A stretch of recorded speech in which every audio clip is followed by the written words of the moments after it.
Election Pakistan 2024 के साथ एक बार फिर नुसरत हारिस आपके सामने मौजूद हैं और इस वक्त हमारे पैनल पे हमारे तमाम जीटीवी के टीम मेंबर्स मौजूद हैं पूरे पाकिस्तान से, जो आपको ये बता रहे हैं कि कौन से अपसेट हुए हैं और कौन सी ऐसे बड़े सरप्राइजेज़ हुए हैं। हमारे साथ मतीन हैदर साहब मौजूद हैं इस्लामाबाद से, हमारे साथ अरसलान भट्टी साहब मौजूद हैं लाहौर से, और हमारे साथ कोयटा से बुशरा कमर साहिबा मौजूद हैं। और बुशरा, आप हमें ज़रा ये भी बता दीजिए, जब हम अपसेट की या सरप्राइज़ की बात करते हैं, गो कि बलूचिस्तान की सिचुएशन थोड़ी सी मुख्तलिफ हो जाती है और इस वक्त जो हम देख रहे हैं कि वहाँ एक तनाज़ा भी जन्म ले रहा है। क्या बताएंगी आपके अपसेट कोई ऐसा हुआ है या सरप्राइज़ कोई ऐसा हुआ है जो आप शेयर करना चाहें? जी बिल्कुल नुसरत, देखिए अपसेट एक नहीं कई अपसेट्स जो हैं वो सामने आ रहे हैं। सबसे पहले अगर हम डेरा बुगटी की बात करें, जहां पर सूबाई और कौमी असेंबली का जो हलका है, सूबाई असेंबली का हलका 10 और कौमी असेंबली का हलका 2 जो है, जहां पर हमेशा से ये सूरत हाल हम देखते आए कि जमहूरी वतन पार्टी के जो सरबराह हैं नवाबजादा शाहजैन बुगटी, वो कौमी असेंबली की नशिस्त पर पहले भी कामयाब हुए और कई मरतबा सूबाई असेंबली की नशिस्त पर भी आ चुके हैं, जबकि उनके भाई जो है इससे पहले सूबाई असेंबली की नशिस्त पर थे। तो उनका एक बहुत वहां पे मशहूर वोट का भी नहीं है, काफी वो तो स्ट्रांग बनानी था, पड़ेगी वोट ना, बैंक ये काफी अच्छा स्ट्रांग है। था। लेकिन अब जब कल रिजल्ट सामने आए तो एक बड़ा अपसेट ये देखने में आया कि दोनों भाई जो हैं, ना ही वो कौमी असेंबली की नशिस्त के ना ही सूबाई असेंबली की नशिस्त जो है वो बचा सके। सूबाई असेंबली में गौहराम बुगटी के साथ मद्दे मुकाबिल जो थे वो सरफराज बुगटी थे, जो सेनेटर भी हैं और अब सूबाई असेंबली की नशिस्त के लिए खड़े हुए थे। वो कल भारी अक्सरियत से जीत गए हैं। और इसी तरह कौमी असेंबली की नशिस्त पर जिस तरह से हम सूरत हाल देख रहे थे कि वहां पर नवाबजादा शाहजैन बुगटी जो है वो उनका काफी हमने देखा था कि पिछले इंतखाबात में भी उन्होंने बहुत ज्यादा वोट लिए थे। लेकिन अब सूरत हाल सामने ये आई कि मियां खान बुगटी जो है वो भारी अक्सरियत से कौमी असेंबली की नशिस्त भी ले गए हैं। तो उसके बाद ये दोनों भाई जो हैं वो अपनी नशिस्तों को, अपनी पोजीशनों को बरकरार नहीं है। और यही सूरत हाल हमने कोयटा में देखी कि कौमी असेंबली का जो हलका है, जो इस वक्त कोयटा से NA 262 और जी 263, यहाँ से दोनों जो है वो आजाद उम्मीदवार वो कामयाब हुए हैं। एक नशिस्त से जो है जो 263 है, वहां से सलार खान काकड़ जो है वो भारी अक्सरियत से जीत गए हैं। उनके मुकाबले में अगर हम बात करें कि यहाँ पर कौन कौन से ऐसे बड़े नाम थे जो जिनके साथ वो मुकाबला कर रहे थे, तो उसमें हाजी लश्करी का नाम जो है वो सरे फहरिस्त है कि ठीक हाजी है। लश्करी रईसानी जो है वो, उनके हवाले से हम यही सुनते आए कि इस मर्तबा कुछ भी हो जाए, कौमी असेंबली की नशिस्त जो है हाजी लश्करी रईसानी की होगी, जो खुद भी आजाद उम्मीदवार ही हैं।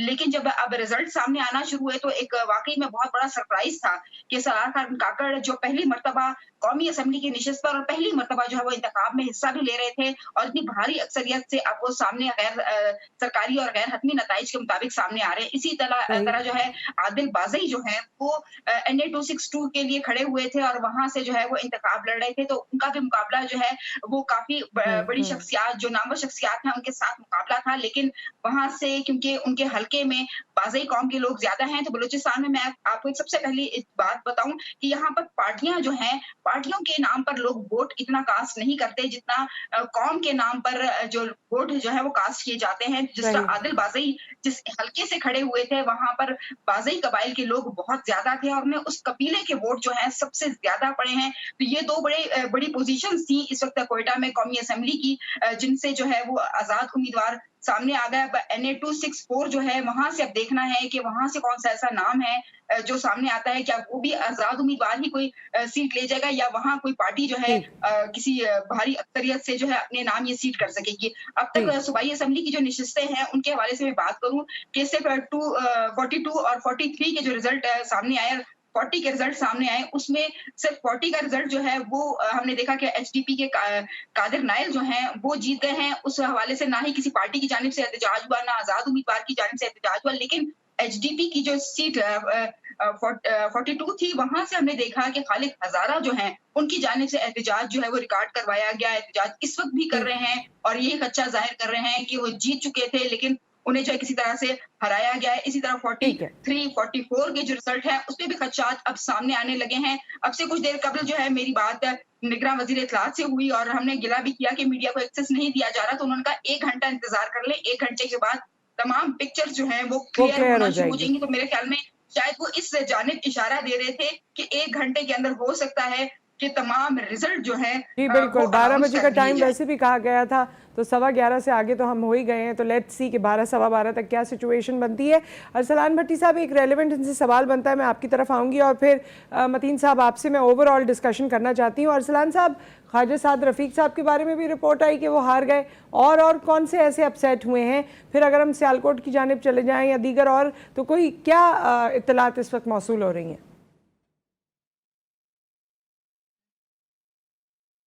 अरसलान भट्टी साहब, आप हमारे साथ मौजूद हैं? एंगल था वो भी इसमें जो है वो दोनों तीनों हार गए सीटें और उसके साथ जो है तीनों आज़ाद वहां से जीत गए हैं। यानी वो जो आज़ाद सरदार लतीफ़ खोसा हैं, वहाँ पे हाफिज़ फ़रत अब्बास हैं और इम्तियाज़ वड़ाई जो हैं, वो तीनों सीटें जो हैं वो ले हुए हैं और ख्वाजा साद रफ़ीक महरूम हो गए। उसके बाद आपने बात की कि अब मजमूई तौर पर लाहौर की जो 14 सीटें थीं कौमी असम्बली की, उसमें से 3 जो हैं वो आज़ाद उम्मीदवार ले गए हैं। 2 का भी नतीजा, 3 का भी नतीजा नहीं आया। बाकियों पे पाकिस्तान मुस्लिम लीग नवाज जो है वो कामयाबी समेट गई है। अब देखना यह है कि पाकिस्तान मुस्लिम लीग नवाज जो है कुल मिलाकर कौमी असम्बली में कितनी सीटें लेती है। और रही बात आपने कहा जी कि सियालकोट में जो बड़ा अपसेट हुआ है वो है ख्वाजा मोहम्मद आसिफ का, जिनको जो है उमर डार और जो है उनके उस्मान डार की जो वालदा है मोहतरमा रिहाना डार साहिबा, उन्होंने हराया है। अब उसमें जो है ख्वाजा साहब की भी बड़ी लीड थी, वो 1 लाख कोई 3,000 के करीब या 5,000 के करीब जो है रिहाना डार के वोट निकले, और ख्वाजा जो है ख्वाजा आसिफ साहब उनके 71,000 के करीब वोट निकले।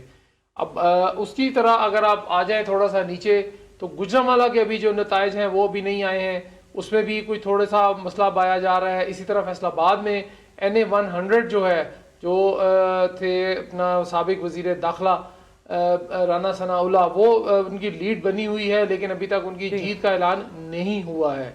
अच्छा, वैसे भट्टी साहब भी ओवरऑल जो जिस तरह आपने रिहाना डायर साहिबा का भी जिक्र किया, ये लोगों के या वोटर की अब डिफरेंट लाइकिंग्स और डिसलाइकिंग्स को भी सामने ला रहा है, क्योंकि उनका एज सच कोई पॉलिटिकल बैकग्राउंड या उस तरह की चीज़ें नहीं रही हैं। हाँ, उनकी फैमिली में रही हैं, लेकिन उनकी अपनी ज़ात से मुतालिक, लेकिन लोगों ने अगर उनको वोट दिया और वो जीत भी गई हैं, तो लोगों का जो या वोटर का जो बदलता हुआ ट्रेंड है वो भी यहाँ पर हमें महसूस होता है। जी बिल्कुल, आपने दुरुस्त कहा है कि वोटर्स का ट्रेंड ओवरऑल बदला है। ये नहीं कि सिर्फ सियालकोट में बदला है, गुजरांवाला, फैसलाबाद, मुल्तान, लाहौर, उसके आसपास जो है तमाम जगह पे जो ट्रेंड है वोटर्स का, चूंकि सुबह बात हो रही थी, गुज़िश्ता रात भी बात हुई कि जो नौजवान वोटर है वो कहाँ गया।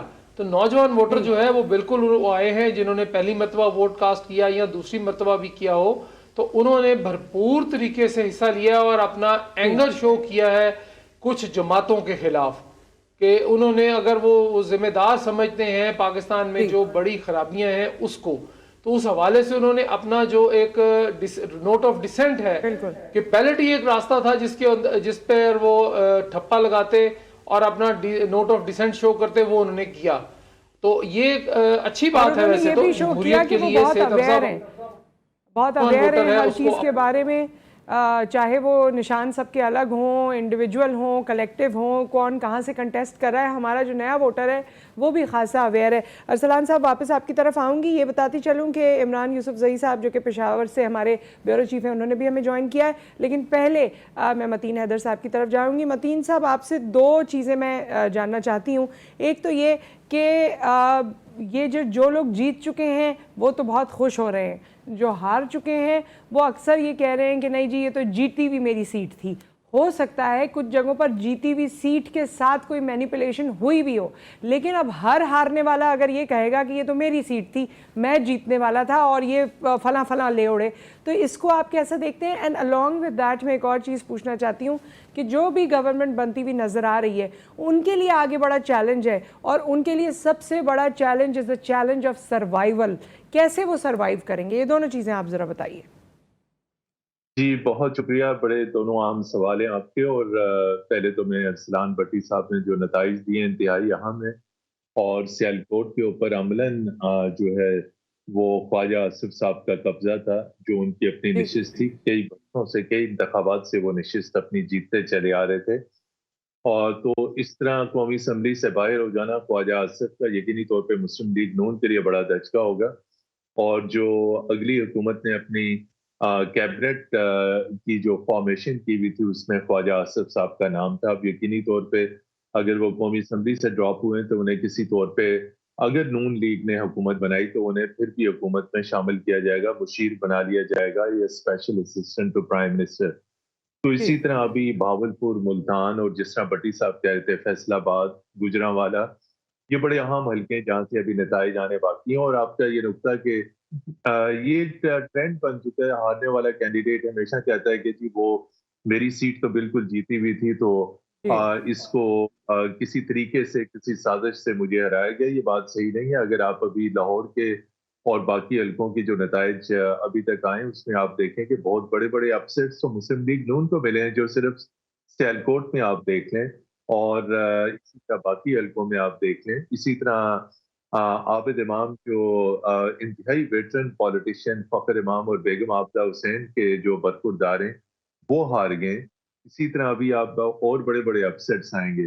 तो ये बिल्कुल जो हारने वाला कैंडिडेट है वो यही कहता है कि जी मेरी तो जीती हुई सीट जो है वो चलेगी। अब आते हैं आपके जी दूसरे सवाल के ऊपर कि आगे कौन से बड़े बड़े चैलेंजेस हैं। देखें, ये तकरीबन 5 बड़े चैलेंजेस होंगे जो भी हुकूमत बनेगी। आपने कहा कि लॉन्ग टर्म में वो कैसे सरवाइव करेगी, कैसे इन हाँ, चैलेंजेस से सर्वाइवल इज अ निपटेगी। चैलेंज। मैं ये तो समझती हूँ कि सबसे बड़ा चैलेंज तो सर्वाइवल है। तो सर्वाइवल के लिए क्या करना होगा? चैलेंज तो खुद सर्वाइवल है, लेकिन उस सर्वाइवल के लिए अब अगर कोलिशन गवर्नमेंट की आती है, जो कि वाज़ेह अक्सरियत कोई भी पॉलिटिकल पार्टी हासिल नहीं कर सकी, तो top of it would be how to manage the economy. Economic challenge जो है वो बहुत बड़ा चैलेंज होगा। उसके साथ फिर अमेरिका के साथ ताल्लुकात, कि अमेरिका के साथ कैसे ताल्लुकात क्या करना है। फिर उसके साथ काउंटर टेररिज्म। आपने इलेक्शन पे और इलेक्शन से पहले आपने देखा कि नाखुशगवार वाकयात हुए। सिर्फ एक रोज कबल राइट दहशतगर्दी के बड़े बड़े वाकयात हुए। तो टेररिज्म से निपटना और अपने इलाकाई ममालिक के साथ यानी अफगानिस्तान, ईरान, इंडिया के साथ और चीन के साथ ताल्लुकात को आगे कैसे लेके चलना है। ये जो आपकी फॉरेन कुव्वतें, बीजिंग, मॉस्को, ब्रसल्स चूंकि ईयू का हेडक्वार्टर है, इसी तरह लंदन और वॉशिंगटन, इन बड़ी कुव्वतों के साथ ताल्लुकात को कैसे आगे लेके चलना है। मैं आपको इस प्रोग्राम में एक बड़ी अहम खबर देता चलूं। अगर मुस्लिम जी लीग नून की हुकूमत आ गई, अगर मुस्लिम लीग नून की हुकूमत बन गई और मियां नवाज शरीफ आए, तो वॉशिंगटन से 200 अरब डॉलर पाकिस्तान को मिलेंगे। वॉशिंगटन से 200 ये ब्रेकिंग अरब न्यूज़ है। डॉलर 200 अरब मिलेंगे। डॉलर मिलेंगे अगर मियां नवाज शरीफ साहब प्राइम मिनिस्टर बन गए। जी, इन्वेस्टमेंट की सूरत में, ग्रांट की सूरत में और लोन्स की ओके सूरत में। ये US government, IMF, world bank, ये जो डोनर एजेंसीज हैं, जब हम यूएस की बात करते हैं तो उन्हीं का कंट्रोल इन तमाम तर मालियाती इदारों के ऊपर है। उसमें आईएमएफ शामिल है, वर्ल्ड बैंक शामिल है, यूएस शामिल है और यूएस के जो इत्तहादीज हैं शामिल। लेकिन सिर्फ यूनाइटेड स्टेट्स और उसके जो मालियाती इदारे हैं उनकी जानिब से 200 अरब डॉलर डायरेक्टली इनडायरेक्टली पाकिस्तान को दिए जाएंगे, ताकि पाकिस्तान की इकोनॉमी को कुछ संभाला दे सके। और अगर मियां ठीक है नवाज शरीफ वजीर आजम बने तो वो यकीनी तौर पे, जो मैंने बताया, खारजा पॉलिसी का चैलेंज, इकोनॉमी का चैलेंज, काउंटर टेररिज्म का चैलेंज और अपने हमसाया ममालिक के साथ ताल्लुकात को आगे कैसे लेके बढ़ना ठीक है, ये वो तमाम तर चीजें और टॉप ऑफ इट जो उन्होंने अपने मैनिफेस्टो में, अपने मंशूर में वादे किए, वो जी यकीनी तौर पर उन पर भी अमल दरामद करना। ठीक अवाम है को फौरी तौर पर जो इस वक्त शदीद तरीन इन्फ्लेशन है, अफरात दर और कीमतें आसमान को छू रही हैं, इस बिल्कुल तमाम तर बिल्कुल सिचुएशन को उन्हें फौरी तौर पे अवाम को रिलीफ देना होगा। अगर वो अवाम को रिलीफ ना दे सके तो नुसरत बाई इलेक्शंस भी अभी होने हैं, जिमनी इलेक्शंस भी होंगे, जहां जहां जी तमाम जी तर ये लीडर्स अपनी दूसरी नेशंस छोड़ेंगे तो पहला टेस्ट केस तो इमीडिएटली उनको बाई इलेक्शंस में नजर आ जाएगा। तो ठीक है फौरी तौर मतीन पे हैदर साहब, बिल्कुल आपकी तरफ हम वापस आएंगे। इमरान यूसुफजई साहब हमारे साथ इस वक्त मौजूद हैं केपीके से। इमरान साहब, जिस तरह ये हम पंजाब में देख रहे हैं, मुख्तलिफ अपसेट हुए हैं और सरप्राइजेज हुए हैं, इस वक्त आप की सिचुएशन को किस तरह से एनालाइज कर रहे हैं? पहले आपने हमसे रिजल्ट शेयर किए थे, लेकिन अपसेट्स कौन से हैं? जी बिल्कुल नुसरत, एक ब्रेकिंग रिजल्ट बल्कि एक सरप्राइजिंग रिजल्ट मेरे पास भी है। यूं खान का ये NH-44 का हल्का है, जो कि मौलाना फजल रहमान साहब का हल्का है, जो जमीयत उलमा इस्लाम के सरबराह है। और यहाँ पर NH-44 जी खान में 358 टोटल पोलिंग स्टेशन है, जिसमें से 356 का गैर आईनी हैती और गैर सरकारी जो है रिजल्ट सामने आया है। उसमें यहाँ पर PTI के जो आजाद हिमायत याफ्ता उम्मीदवार हैं, आजाद अली अमीन गंडापुर, उन्होंने 92,612 वोट लेकर वो पहले नंबर पर है। और टी खान से यहाँ से जमीयत उलमा इस्लाम के सरबराह मौलाना फजल रहमान साहब जो है वो 59,364 वोट लेकर दूसरे नंबर पर है। इस तकरीबन वोटों के डिफरेंस जो है वो तकरीबन 33,000 से ज्यादा का है। और इसी तरह से यहाँ पर जो फैसल करीम कुन्नी है पाकिस्तान पीपल्स पार्टी के, वो 35,239 वोट लेकर तीसरे नंबर पर हैं। और उनके और अली अमीन गंडापुर के दरमियान लगभग 57,000 जो वोट है उनका डिफरेंस है। तो ये भी एक बड़ा अपसेट था और शायद यही एक वजह थी कि जिसकी वजह से मौलाना फजल रहमान साहब ने क्वेटा से भी और बलूचिस्तान से भी एक निशस्त पे जो है वो इलेक्शन लड़ने का फैसला किया। मैं समझता हूँ कि ये बड़ी दूरंदेशी का उनका फैसला था कि ग्राउंड रियलिटीज उनको का शायद उनको अंदाजा था, इस वजह से उन्होंने वहां से जो है भी इलेक्शन लड़ने का फैसला किया। और वहां से उसके रिजल्ट अभी तक सामने नहीं आए, लेकिन बहरहाल ये एक अपसेट कहा जा सकता है, एक सरप्राइजिंग रिजल्ट कहा जा सकता है, इसलिए कि डी खान का जो हल्का है ये बड़ा गढ़ समझा जाता था जी यूआई का, और खासतौर पर उनकी बड़ी फॉलोइंग थी, वहां पर बड़ा वोट बैंक था उनका। लेकिन 2018 में भी जो है यहाँ से अली अमीन गंडापुर जीते थे और एमएनए मुंतखब हुए थे, और अब एक बार फिर वो यहाँ से जीते हैं।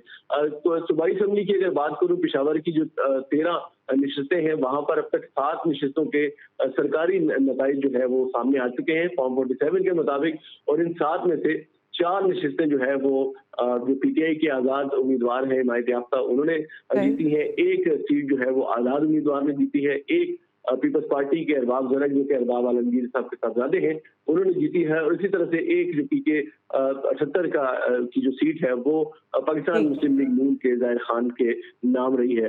तो अगर रिजल्ट की बात करें हम, तो जो सूबाई दारुल-हुकूमत है पेशावर, यहाँ से तो लगभग 2018 वाले ही रिजल्ट रिपीट हो रहे हैं। वहां पर उस टाइम पर भी यही हाल था, हम जो भी रिजल्ट उठाते थे पीटीआई का नाम निकलता था। और अब चूंकि पीटीआई का नाम तो नहीं है, लेकिन पहली मतलब हम देख रहे हैं कि आजाद उम्मीदवार एक बहुत बड़ी तादाद में जीत रहे हैं। सही। सो आप तमाम पैनलिस्ट हमारे साथ मौजूद रहिएगा। एक वक्फा आ गया है पाकिस्तान 2024 में, और वक्फे के बाद हम हाजिर होते हैं और अपनी डिस्कशन को कंटिन्यू करते हैं।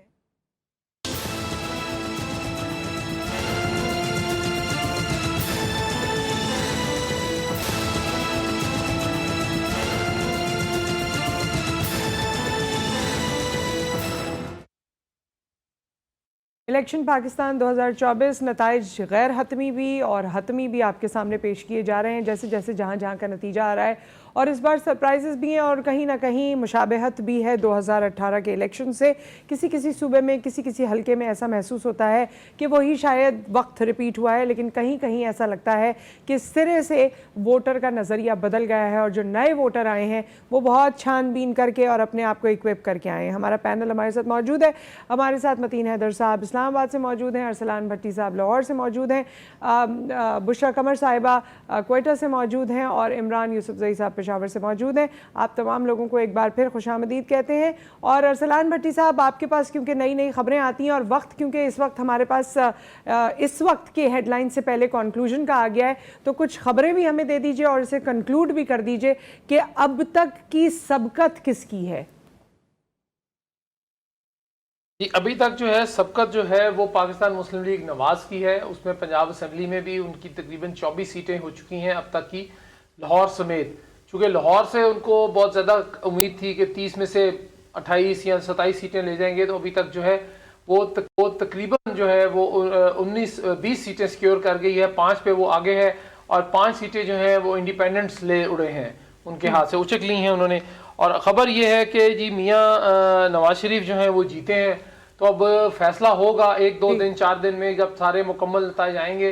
और उसके बाद फैसला ये होना है कि क्या पाकिस्तान मुस्लिम लीग नवाज जो है वो अपोजिशन में बैठेगी या वो किसी तरह गवर्नमेंट बनाने की कोशिश करेगी। क्योंकि मरकजी इतलात जो सेक्रेटरी मरकजी इतलात हैं पाकिस्तान मुस्लिम लीग नून की मरियम औरंगजेब, उनका ये कहना है जी कि हम पंजाब में और मरकज में भी जो है हुकूमत बनाएंगे और लोगों को मुश्किलात से निकालेंगे। अच्छा, एक बात बताइए अरसलान भट्टी साहब, इसी नोट पे मेरा एक सवाल है कि इस वक्त आप देख रहे हैं कि कोई जो एहतजाज कर रहा है, कोई किसी बात के खिलाफ बोल रहा है, लेकिन अभी मुस्लिम लीग नून की जानिब से कोई भी बयानिया, कोई भी ऐसी चीज़ सामने आई नहीं है, वहाँ खामोशी है।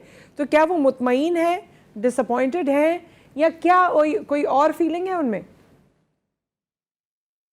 नहीं, डिसअपॉइंट तो डेफिनेटली हैं जी, क्योंकि उनका तो ख्याल ये था अब से तकरीबन 24 घंटे 25 घंटे पहले कि वो बाय स्ट्रॉम ले जाएंगे सब कुछ, और तेज़ हवा जो है वो हवा उनकी जानिब चल पड़ी है और वो सब चीज़ें पाकिस्तान मुस्लिम लीग नून की जानिब हैं, लेकिन ऐसा नहीं हुआ।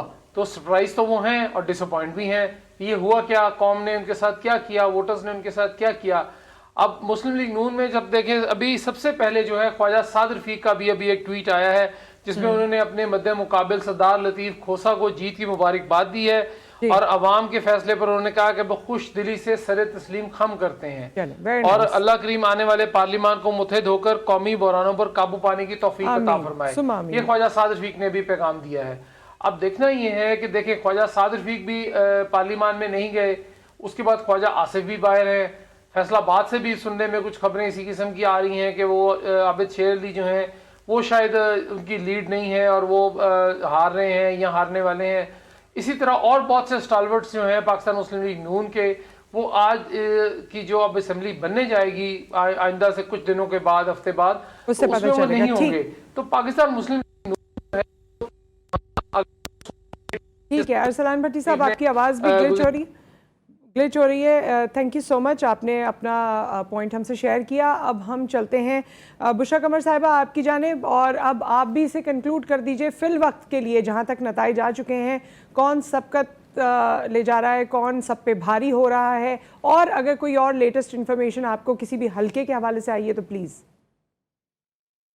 देखिए नुसरत, अब आहिस्ता आहिस्ता मुख्तलिफ इलाकों से जो है वो रिजल्ट जो है वो आना शुरू हो गए हैं। इस वक्त जो है NA 261 सोराब कम कलात से जो है वो रिजल्ट आया है, जो गैर सरकारी और गैर हतमी है कि बलूचिस्तान नेशनल पार्टी के सरबराह अख्तर मेंगल जो हैं वो 3,404 वोट लेकर जो है कामयाब करार पाए हैं, जबकि पाकिस्तान पीपल्स पार्टी के नवाब सनाउल्लाह खान जहरी जो हैं वो 2,871 वोट ही ले चुके हैं। इसी तरह PB 51 का गैर हतमी और गैर सरकारी नतीजा भी सामने आ चुका है, जिसमें आजाद उम्मीदवार जो है अब्दुल खालिक खान जो हैं वो 20,390 वोट लेकर पहली पोजीशन पर है, जबकि अवामी नेशनल पार्टी के अजहर खान अजगदई जो हैं वो 19,623 वोट ही ले सके हैं। इसी तरह PB 40 का भी गैर सरकारी और गैर हतमी नतीजा आया है, जिसमें पाकिस्तान पीपल्स पार्टी के समंदर खान गुरगे जो है वो 9,225 वोट ले सके हैं, जबकि हजारा डेमोक्रेटिक पार्टी के कादिर नाइल जो कल तक बताया जा रहा था कि वो लीडिंग पोजीशन पर हैं और पहली पोजीशन पर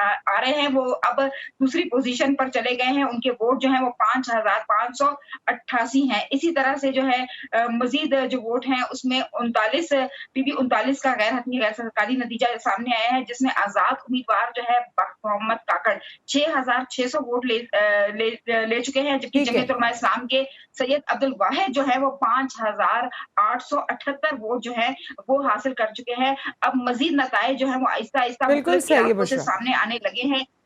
ठीक है बुशरा, हम आपकी तरफ वापस आएंगे। Thank you so much for your point. अब हम चलते हैं मतीन हैदर साहब की जानिब और उनसे एक इम्पॉर्टेंट, बहुत ही इम्पॉर्टेंट, जो कि मुझे लगता है कि पाकिस्तान की सियासत का बेसिस बनता जा रहा है, वो सवाल हमें करना है। और वो सवाल है मतीन साहब, सिविल एंड मिलिट्री रिलेशनशिप, और इसमें जितनी सेटिस्फेक्शन होगी, जितना पीस होगा, हमने माजी में भी ये देखा है, उतनी ज़्यादा बेहतरी रहती है। अदरवाइज़ पाकिस्तान के लिए बहुत सारे अपसेट्स और चैलेंजेस वेट कर रहे होते हैं। How to go about the situation in future अब नई हुकूमत के साथ? जी नुसरत, बहुत ही आम सवाल आपने किया, और इसी जो सिविल मिलिट्री रिलेशंस जो है वो नॉर्मल और कॉर्डियल ना होने की वजह से हमने देखा कि PTI की हुकूमत को हुकूमत से हाथ धोना पड़े। और माजी में अगर हम देखें जिस तरीके से मियां नवाज शरीफ 2017 में उन्हें इक़्तिदार से हाथ धोना पड़ा, उस वक्त भी उनके ताल्लुकात सिविल मिलिट्री रिलेशंस से इंतहाई डिस्टर्ब हो चुके थे। डॉन लीक्स सबसे बड़ी वजह थी, और इसके साथ भारत के साथ ताल्लुकात के ऊपर मियां नवाज शरीफ का और नुक्ता नज़र था और पावरफुल मिलिट्री इस्टेब्लिशमेंट का और नुक्ता। लेकिन बड़ी वजह डॉन लीक्स बनी, जिसमें कौमी सलामती से मुतल्लिक इंतहाई अहम 3 सीक्रेट्स जो हैं वो सरकारी सरपरस्ती में लीक किए गए।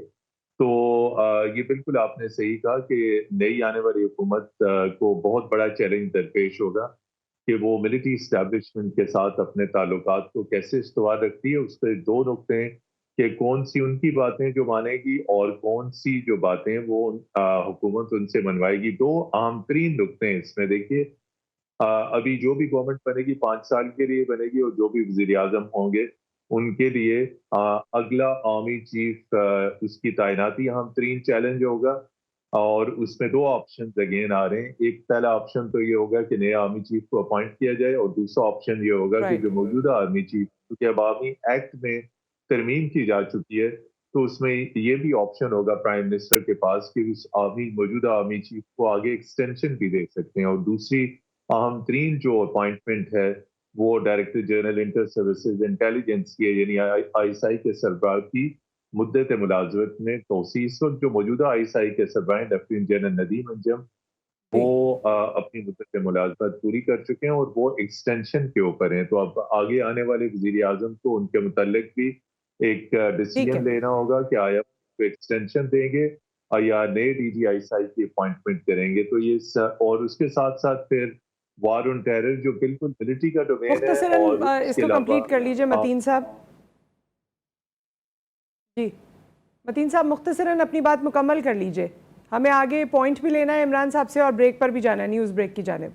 तो मैं इसमें ये कहूंगा कि जहां मईशत का चैलेंज है, खारजा पॉलिसी का चैलेंज है, अगले आने वाले वजीर आजम और अगली आने वाली एक मखलूत हुकूमत को मिलिट्री के साथ अपने ताल्लुकात को मेंटेन रखना, एक पेज के ऊपर रहना। ये बड़ी अहम बात हमेशा की जाती है कि एक पेज के ऊपर रखना मुख्तलिफ मामलात के ऊपर यकीनी तौर पे बहुत बड़ा चैलेंज होगा। सही। इमरान यूसुफजई साहब, 2024 के इलेक्शन मौलाना फजलुर रहमान साहब के हवाले से काफ़ी मुश्किल रहे, वक्त उनके लिए और सीट्स उनके लिए बहुत कठिन साबित हो रही हैं, उनके लिए भी और उनकी फैमिली मेम्बर्स के लिए भी, क्या कहेंगे? तो मेरे पास एक और रिजल्ट आया है, ये पेशावर NA-31 का है और यहाँ से भी ये बड़ा सरप्राइजिंग रिजल्ट है। अरबाब आलमगीर खान जो कि पाकिस्तान पीपल्स पार्टी के उम्मीदवार थे, वो यहाँ से दूसरे नंबर पर रहे हैं। और यहाँ से जो PTI के हिमायत याफ्ता उम्मीदवार है शेर अली अरबाब, जो कि पिछली मरतबा भी जीते थे, वो 50,722 वोट लेकर जीते हैं। ये 17,457 वोट है अरबाब आलमगीर के और 50,722 वोट लिए हैं शेर अली अरबाब ने। तो यकीनन ये एक और जो है ये फॉर्म 47 के मुताबिक है, जो कि सरकारी रिजल्ट है, इसलिए मैं सोचा आपसे शेयर कर दूं। इमरान साहब, कते कलामी की माफ़ी चाहती हूँ, आप सब हमारे साथ जाहिर है इस ट्रांसमिशन का हिस्सा हैं और रहेंगे, लेकिन इस वक्त हमें न्यूज़ ब्रेक की जाने मुझे कहा जा रहा है बढ़ना है, तो माफ़ी चाहती हूँ, आपकी बात मुकम्मल नहीं हो सकी। इस वक्त हम न्यूज़ ब्रेक की जानिब जाएंगे। इलेक्शन पाकिस्तान 2024 जारी और सारी है। मज़ीद एंकर्स, मज़ीद एनालिस्ट, मज़ीद पैनलिस्ट आपके सामने मौजूद होंगे आफ्टर दिस न्यूज़ बुलेटिन।